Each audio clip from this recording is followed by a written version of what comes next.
So that Nintendo Direct on September finally gave us new details on Splatoon 3, which is still coming in 2022, and I really can't wait for this game to come out already.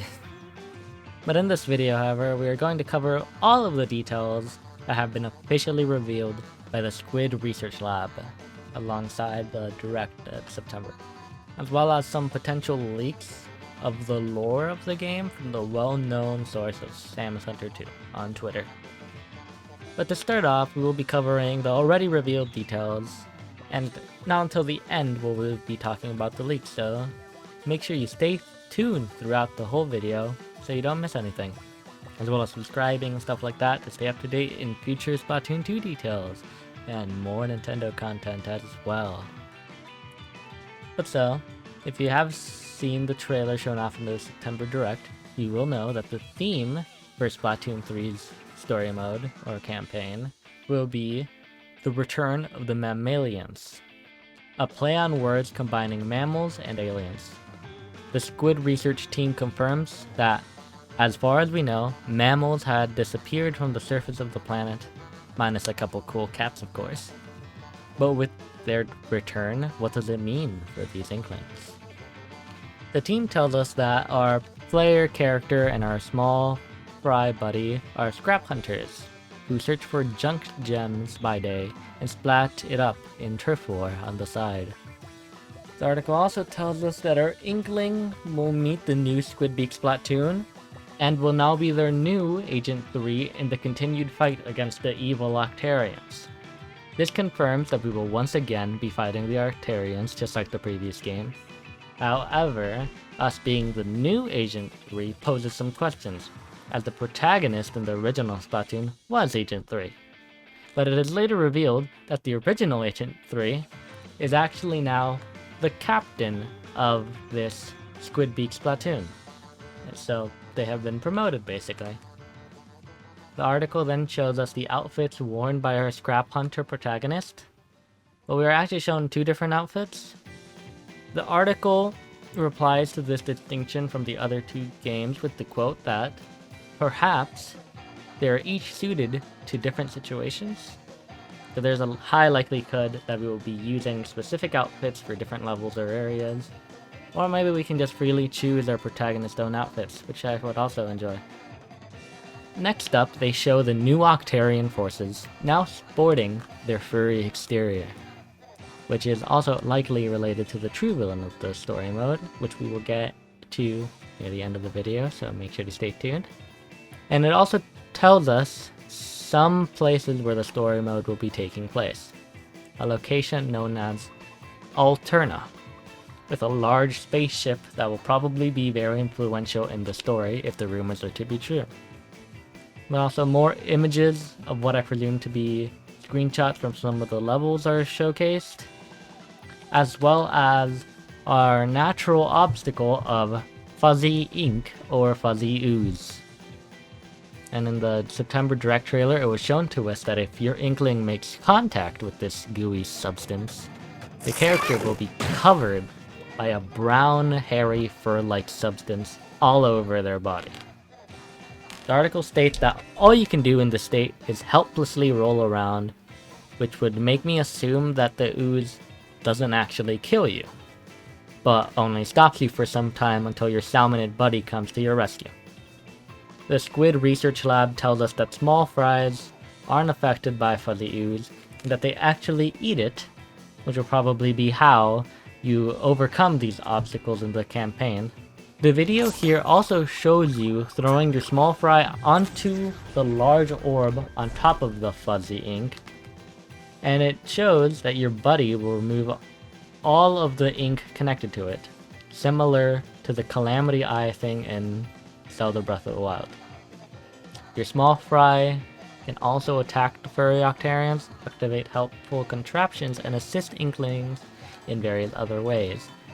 One I'm presuming to be eating the fur off of you if you accidentally make contact with the fuzzy ooze. But then they show the brand new Squidbeak Splatoon, officially, who work together undercover to defeat the evil Octarian army. On the left is Agent 1 and on the right is Agent 2, or as you may know them, Callie and Murray. And in the middle is their captain, or the original Agent 3, as I referenced earlier. And they also show us the retired Craig Cuttlefish, previously being Captain Cuttlefish. But after this marks the start of the Turf War content, first showcasing a new map being called Eel Tail Alley, an old neighborhood in the center of Splatsville. It's become a popular hangout for the town's young folk, with a walkway spanning up and over the area. This is surely a dynamic location for Turf War battles. And then they show a returning map, being the Museum de Alfonsino from the Incapolis area, which you have probably seen in previous Splatoon games. But finally, in maps, they show us the Scorch Gorge, a stage seen in the previous Splatoon trailer, where we hear the strange rocks that rise up like chimneys, were once undersea hydrothermal vents that now appear on land due to the changes in the planet's surface.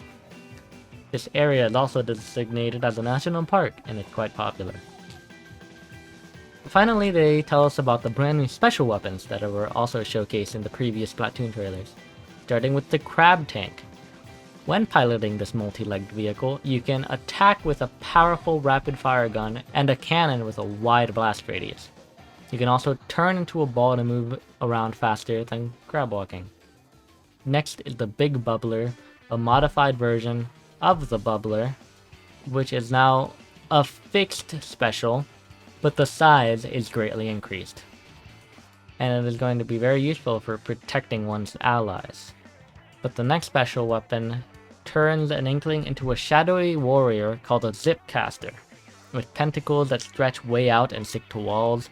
You can zoom around and cause mad chaos.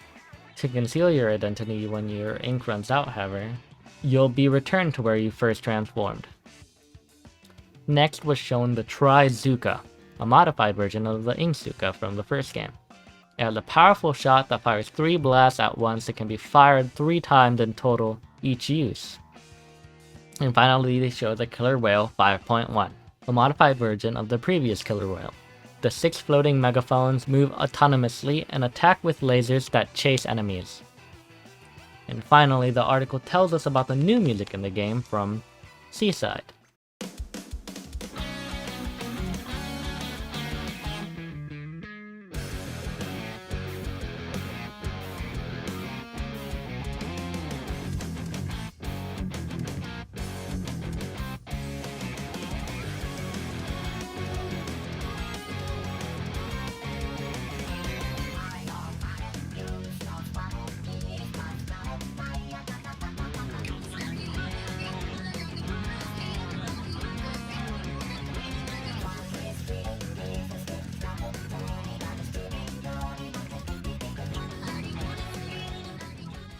Seaside is a grungy, rebellious trio that reps hard from the Slaplands.